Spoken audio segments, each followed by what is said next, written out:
Hello friends, welcome to TrendTechGuide. Today I'll show you how to enable word count on Google Docs. So if you're new to our channel, don't forget to subscribe. So let's start.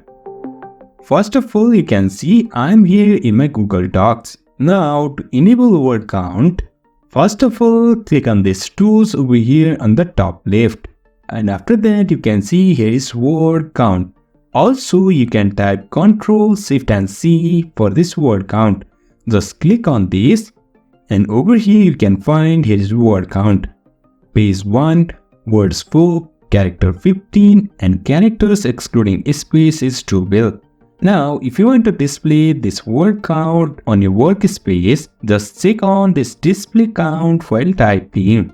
And after that, click on this OK. And then you can see on the bottom left, you can find here is word count. So in this way, we can enable word count on Google Docs. So if you find this helpful, don't forget to subscribe. Have a good time.